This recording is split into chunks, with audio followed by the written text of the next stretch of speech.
ओम श्री आशुतोषाय नमः। ओम श्री गणेशाय नमः।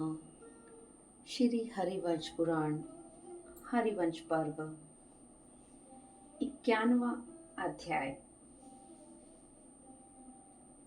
ब्रह्मा जी का भगवान विष्णु से जगत की वर्तमान अवस्था का वर्णन करते हुए पृथ्वी का भार उतारने के लिए मंत्रणा करने का अनुरोध।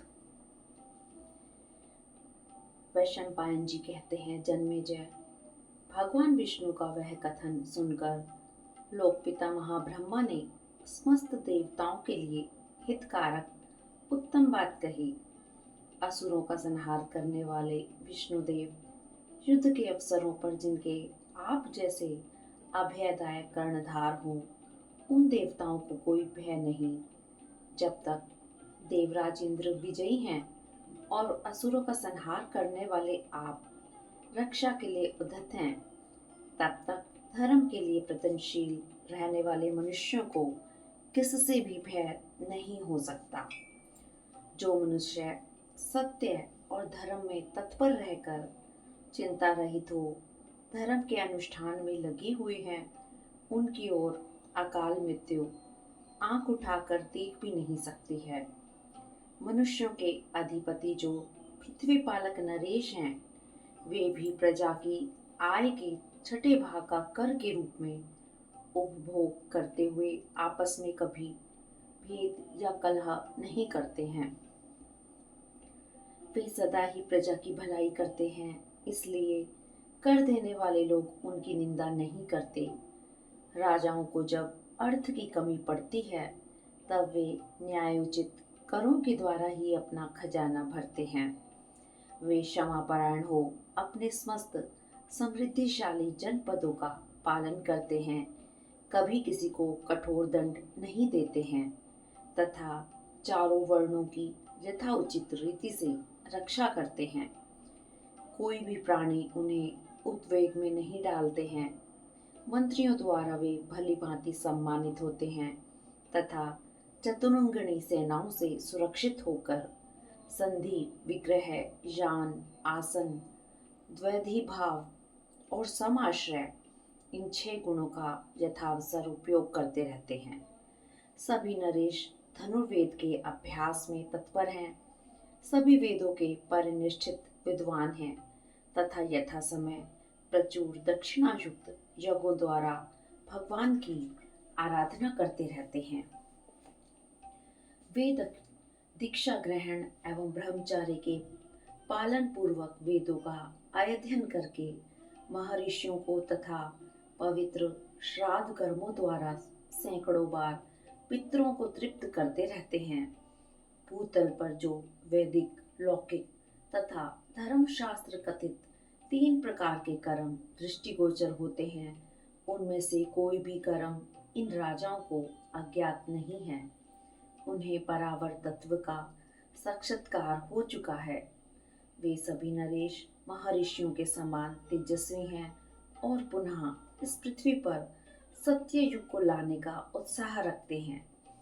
उन्हीं के प्रभाव से देवराज इंद्र जगत में कल्याणकारी जल की वर्षा करते हैं।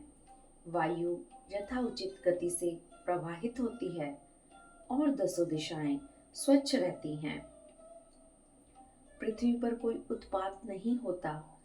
आकाश में सभी ग्रह समुचित गति से विचरण करते हैं तथा नक्षत्रों सहित चंद्रमा भी उनके साथ संयुक्त होकर सौम्य गति से विचरण कर रहे हैं। जगत के लिए अनुकूल किरणों से युक्त हुए भगवान सूर्य दोनों अयनों में विचरते हैं तथा उत्तम गंध से सुवासित अग्निदेव नाना प्रकार के हविष्यों की आहुति पाकर तृप्त होते हैं। जब इस प्रकार राजा लोग भली भांति सत्कर्मों में प्रवृत्त हैं, यज्ञ आदि कर्म दिनों दिन बढ़ रहे हैं और वे नरेश समस्त भूमंडल को निरंतर तृप्त एवं संतुष्ट कर रहे हैं, तब मनुष्यों को काल का भय कैसे हो सकता है। परंतु जिनकी कीर्ति सब ओर जगमग हो रही है तथा जो एक दूसरे के वशवर्ती होकर मेल मिलाप से रहते हैं, उन बलवान राजाओं के पास जो असंख्य सेनाएं हैं, उनके भार से पृथ्वी को बड़ी पीड़ा हो रही है। इस प्रकार भार से थकी हुई यह पृथ्वी उन नरेशों से पीड़ित होकर आपकी शरण में आई है। इसकी दशा उस नाव की सी हो रही है जिसके डूबने का समय अत्यंत निकट हो। उन राजाओं के रूप प्रलय काल की अग्नि के समान तेजस्वी हैं। उनसे पीड़ित होने के कारण इस पृथ्वी के पर्वत रूपी बंधन ढीले पड़ने लगे हैं। अर्थात इस नौका रूपणी पृथ्वी में जो कीलें ठुकी हुई हैं, वे अब उखड़ने लगी हैं। अतः यह रसातल की जल राशि में डूबने की आशंका से व्याकुल हो उठी है और उसके शरीर में बारंबार पसीना आ रहा है। क्षत्रियों के शरीर तेज और बल से तथा मनुष्यों के दूर तक फैले हुए राज्यों से यह पृथ्वी थकती सी जा रही है। नगर नगर में वहां का नरेश 1-1 करोड़ सैनिकों से संपन्न है तथा प्रत्येक राज्य में कई लाख ग्राम हैं। सहस्त्रों भूपालों, उन बलवान भूपालों की सेनाओं तथा 10-10 हजार गांवों से युक्त उनके राष्ट्रों से यह भूमि इतनी भर गई है कि कहीं थोड़ी सी भी जगह खाली नहीं है। विष्णुदेव, यह पृथ्वी निश्चेष्ट होकर निरामय काल को आगे करके मेरे निवास स्थान में आई थी। अब आप इसकी परम गति हैं। जगत की आधारभूता यह सदा रहने वाली भूमि, जो मनुष्यों की कर्म भूमि है, बड़ा कष्ट पा रही है। यह अधिक भार के कारण दबकर बिखर न जाए, ऐसा कोई उपाय करना चाहिए। मधुसूदन, इसके पीड़ित होने पर महान दोष प्राप्त हो सकता है। सब लोगों की सारी क्रियाएं लुप्त हो जाएंगी और सारा जगत पीड़ित होने लगेगा। निश्चय ही यह राजाओं के भारी सैन्य समुदाय से पीड़ित होकर थकती चली जा रही है। यह बात इसी से स्पष्ट है कि यह अचला भूमि अपनी स्वाभाविक क्षमा को त्याग कर विचलित हो उठी है। हमने इसी से इसकी सारी बातें सुनी हैं और आपने भी उन्हें सुन लिया। अतः हम इसका भार दूर करने के लिए आपके साथ विचार करना चाहते हैं। भूतल के समस्त राजा सन्मार्ग में स्थित हो अपने राष्ट्रों की वृद्धि कर रहे हैं। मनुष्यों के क्षत्रिय आदि तीनों वर्ण ब्राह्मणों के अनुगामी हैं। मनुष्यों की सारी बातें सत्य के ही आश्रित हैं। सभी वर्ण अपने अपने धर्म में तत्पर हैं। समस्त ब्राह्मण वेदों के सब अध्याय में लगे हुए हैं तथा सभी मनुष्य ब्राह्मणों की सेवा में संलग्न रहते हैं।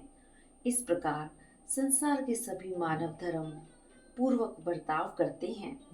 अतः ऐसी कोई मंत्रणा की जाए जिससे पृथ्वी का भार तो कम हो जाए, परंतु धर्म को हानि न पहुंचे। यही सत्पुरुषों की गति है, दूसरी नहीं, और धर्म ही इसका उत्तम साधन है। इस पृथ्वी का भार दूर करने के लिए राजाओं का वध आवश्यक कार्य है। अतः महाभाग, आइए हम सब लोग इस विषय पर एक साथ विचार करने के लिए पृथ्वी को आगे करके मेरु पर्वत के शिखर पर चलें। महाराज जन्मेजय, संपूर्ण विश्व के आत्मा महातेजस्वी लोक पितामह ब्रह्मा जो पृथ्वी के साथ आए थे, भगवान से इतनी बात कहकर चुप हो गए। इस प्रकार श्री महाभारत के खिल भाग हरिवंश के अंतर्गत हरिवंश पर्व में पृथ्वी भार अवतरण विषयक 91वां अध्याय पूरा हुआ। हरिओम तत्सत।